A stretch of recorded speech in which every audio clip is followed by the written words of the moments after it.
City India news Telugu.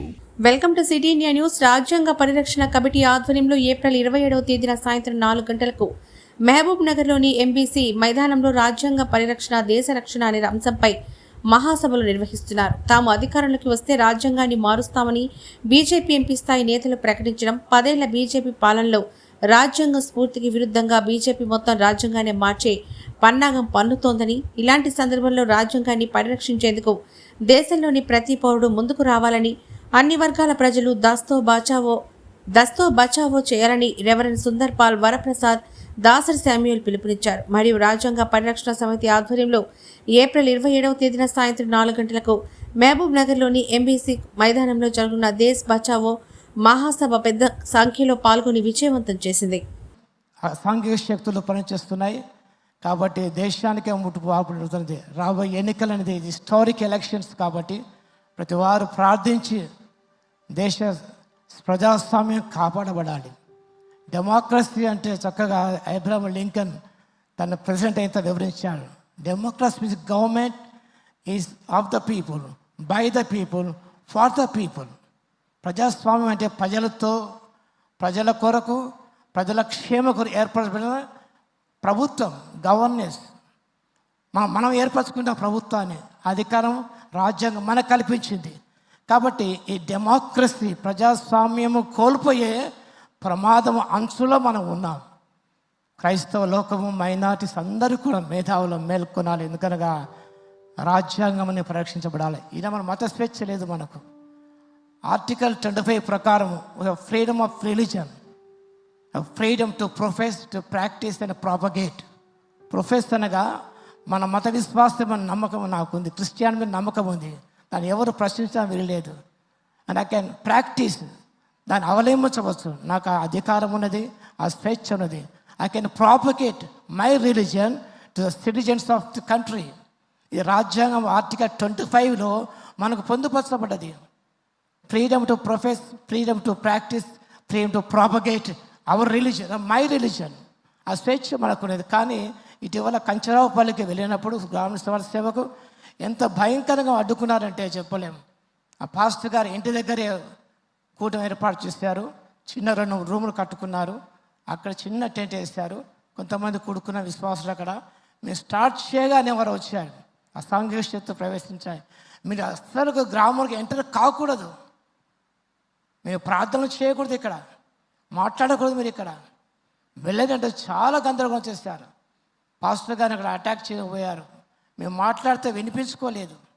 వారు ఆహ్వానించిన అన్న కూడా మేము పబ్లిక్ మీటింగ్ కాదు, ఇది ఒక ఇంటి దగ్గర పెడుతున్నాం అన్న వినలేదు వారు. సరే ఆహ్వానించారు కాబట్టి హౌస్ ప్రతిష్ట డెడికేషన్, వారు భోజనం చేశారు. ప్రార్థించి భోజనం చేసి వెళ్తే ప్రార్థన చేయకూడదు, మీరు భోజనం చేయకూడదు అన్నప్పుడు చాలా వాదించాం. మీ ఇంటికి ఆహ్వానిస్తే గృహప్రతిష్టకు మీరు భోజనం చేయకుండా పంపిస్తారా? దాని పర్మిషన్ అవసరమా? మీరు చేసుకుంటారు కదా అంటే ఎంత వినలేదని దౌర్జంగా కొట్టడానికి మీదకి వచ్చారు. కొట్టండి అన్నా మేము. అంత రెచ్చిపోయే మూకలు ఉన్నాయి. అనగా మనకు భావస్వేచ్ఛ, భావ ప్రకటించే వీలు లేకుండా పోయింది. కరపత్రాలు పంచుతుంటే కరపత్రాలు చించేస్తున్నారు, బైబిల్ చింపేస్తున్నారు. మన రాజ్యాంగ ప్రకారం 25 ఆర్టికల్ ప్రకారం మాకు స్వేచ్ఛ ఉన్నది. ఒక బైబిల్ ఇవ్వచ్చు, కరపత్రం ఇవ్వచ్చు. నేను ఆ స్వేచ్ఛ భారత రాజ్యాంగం కల్పించింది. ఇవన్నీ కూడా కోల్పోయే ప్రమాదంలో మనం ఉన్నాం. మనం మేలుకొనకపోతే ఈనాడు గృహ కూడుకు జరిగించకూడదు, గృహంలో కూడుకలకు జరగకూడదు అని ఆంక్షలు జరుగుతున్నాయి. మీరు గమనిస్తున్నారా? మీరు చాలా అప్రమత్తంగా గమనిస్తున్నప్పుడు ఇది మనకెందుకులే అంటే నిజంగా చాలా నష్టపోయే ప్రమాదం ఉన్నది. కాబట్టి ఆలోచించే స్త్రీలు, పురుషులు, ఎవరి బిడ్డలు, మేధావులు అందరూ కూడా రేపు 27 జరగబోయే రాజ్యాంగ పరిరక్షణ కమిటీ, ఏ పార్టీలకు అతీతంగా, ఏ పార్టీకి సంబంధం లేదండి. కనుక రాజ్యాంగంలో మనకు కల్పించిన హక్కులను ఎవరు కాలు రాయకుండా వాడిని కాపాడుకోవాలి. ఇది స్వేచ్ఛగా ఆలోచిస్తున్నాం. రేపు ఇది రాకపోవచ్చు. రేపు మెజారిటీ వస్తే రాజ్యాంగాన్ని మార్చివేస్తే స్టేట్ రిలీజన్గా ఒక మతాన్ని ప్రకటించవచ్చు. అప్పుడు ఏమవుతుంది మన పరిస్థితి? ఇది ఆలోచించుకోగలమా? చాలా కష్టమైన ప్రగతి. కాబట్టి చాలా ప్రమాదము అంచులో ఉన్నాం. కాబట్టి వీళ్ళారా ప్రార్థించండి, రాబోయే ఎన్నికల కొరకు ప్రార్థించండి. మతంతో ప్రమేయం లేని సెక్యులర్ పార్టీస్ భావ స్వేచ్ఛను కాపాడే పార్టీ. అలాంటి వారిని మనం ఏర్పాటు చేసుకున్నప్పుడు దేశానికి అన్ని వర్గాల వారు సంతోషంగా సహజీవనం మనం చేసుకోవచ్చు. షలోం అలైకిం. దేవుని పరిశుద్ధమైన నామానికి స్తోత్రాలు. క్రీస్తునందు ప్రియమైన వారలారా, భారతదేశంలో రాజ్యాంగాన్ని తొలగించాలనే కుటిల ప్రయత్నాలు జరుగుతుంటున్నాయి. రాజ్యాంగం తొలగిస్తే ఏమైతుంది, తప్పేంటి అని నిన్నటి రోజు షకావత్ కేంద్ర మంత్రి కూడా మాట్లాడాడు. భారతదేశానికి రాజ్యాంగం వెన్నెముక లాంటిది. ఈ వెన్నెముక పోతే భారతదేశంలో ఉన్నటువంటి దేశ పౌరుల హక్కులన్నీ పోతాయి, ప్రాథమిక హక్కులు పోతాయి, మానవ హక్కులు పోతాయి. మైనారిటీ, దళిత, క్రిస్టియన్, నిమ్న వర్గాలందరూ కూడా బానిసత్వానికి లోనవుతారు. రాజ్యాంగాన్ని తొలగిస్తే రాచరికం వస్తుంది, రాజ్యాంగాన్ని తొలగిస్తే మనువాదం వస్తుంది. రాజ్యాంగం పోతే దేశంలో ఉన్న పౌరులకు విలువ ఉండదు. కాబట్టి ఈ యొక్క రాజ్యాంగ పరిరక్షణ సమితి 27వ తేదీ సాయంత్రం శనివారం రోజు 4 గంటలకు ఎంబీసీ మిషన్ కాంపౌండ్ గ్రౌండ్లో ఏర్పాటు చేసిన భారీ సభకు, రాజ్యాంగ పరిరక్షణ సభకు మీరందరూ కూడా తరలి రావాలని ప్రభునందు మనవి చేస్తుంటున్నాను. మనం కాపాడుకుంటే కాపాడబడేది రాజ్యాంగం.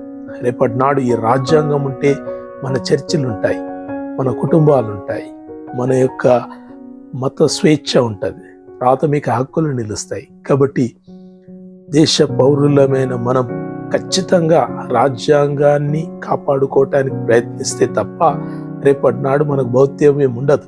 కాబట్టి దయచేసి అందరూ రండి, త్వరగా రావాలి. 4 గంటలకు ఆరంభిస్తున్నారు, 7 గంటల్లో 7:30 లోపల ముగించబడుతుంది. మీరు ఎట్లా వస్తారో ఇది బాధ్యత, మీ బాధ్యత, కనీస బాధ్యత. దేశాన్ని మనం కాపాడుకుంటే రేపటి నాడు దేశంలో మనం బ్రతకగలుగుతాం. కాబట్టి ధైర్యంగా రండి, ముందుకు రండి, మన స్వరాన్ని వినిపిద్దాం. దేశంలో మనం కూడా భాగస్థలమే. కాబట్టి రాజ్యాంగాన్ని కాపాడుకుందాం. Praise the lord. దేవునికి మహిమ. జై మసీకి. అందరికీ వందనాలు.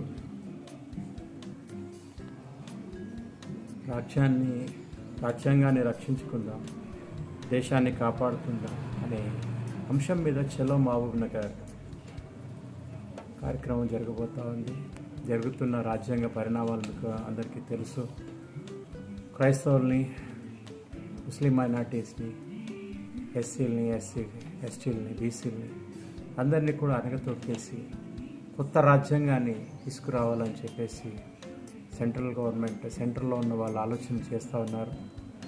ఇప్పుడు రాబోయే ఎన్నికల్లో మనం ఆ యొక్క రాజ్యాంగాన్ని కాపాడుకోలేకపోతే మనకు స్వేచ్ఛ అనేది, స్వాతంత్రం అనేది కోల్పోతాం. కాబట్టి మనం ఈ యొక్క విషయాన్ని చాలా జాగ్రత్తగా గమనించి రాజ్యాంగాన్ని మారుస్తే మన మనుగడ లేదు, ఒక సెక్యులరిజంలోకి వెళ్ళిపోతాం. కాబట్టి రాజ్యాంగ పరిరక్షణ కార్యక్రమాన్ని మన మిత్రులందరూ కలిసి చేస్తూ ఉన్నారు. ప్రసాద్ గారు కానివ్వండి, ఖలీల్ భాయ్ కానివ్వండి, ఇంకా పెద్దలందరూ కూడా కలిసి ఈ రాజ్యాంగ పరిరక్షణ కమిటీ అని పెట్టేసి ఈ నెల 27వ తారీఖు మన ఎంబీసీ గ్రౌండ్స్లో సాయంత్రం 5 గంటలకు పెద్ద పెద్ద మేధావులతో కార్యక్రమం జరగబోతూ ఉంది. కాబట్టి అందరూ కూడా కలిసి అక్కడికి వచ్చి రానున్న ఎన్నికల్లో మనం ఎలాంటి స్టెప్ తీసుకోవాలి, మన రాజ్యాంగాన్ని మనం ఎలా కాపాడుకోవాలా, ఏ విధంగా మనం ముందుకెళ్ళాలా, ఏ విధంగా ముందుకెళ్తే మన దేశాల్లో మనం ఎలా ఉండగలం, ఈ అన్ని విషయాల్ని కూడా మనం అక్కడ చక్కగా కూర్చొని చర్చించుకుందాం. పెద్ద పెద్ద మేధావులు వస్తారు, చక్కటి జ్ఞానవంతులు వస్తారు. కాబట్టి మనం కూడా అందరం కలిసి ఆ యొక్క ప్రోగ్రాంకి వెళ్ళి విజయవంతంగా ఆ యొక్క ప్రోగ్రాం జరిగించుకొని మన రాజ్యాంగాన్ని మనం కాపాడుకొని, మన స్వేచ్ఛని మనం కాపాడుకొని, మనము ఈ యొక్క భారతదేశంలో కలిగించిన లౌకికవాదాన్ని మనం కాపాడుకొని ముందుకు వెళ్ళే దిశగా ఈ యొక్క కార్యక్రమాన్ని చేపడుతుండగా నా వంతుగా జీసస్ పవర్ అపోస్టలిక్ మినిస్ట్రీ ద్వారా నేను చేయవలసిన కార్యక్రమాలన్నీ కూడా నేను చేస్తూ వారికి సహకరిస్తాను. ఆ యొక్క కార్యక్రమంలో నా వంతుగా నేను చేయవలసిన పనులన్నీ కూడా చేస్తాను. కాబట్టి మీరు కూడా అనేకులుగా కూడి వచ్చి ఈ యొక్క కార్యక్రమాన్ని విజయవంతం చేయవలసిందిగా ప్రభు పేరిట కోరుతూ ఉన్నాను. Dasari Samuel, Jesus power Mahabub Nagar.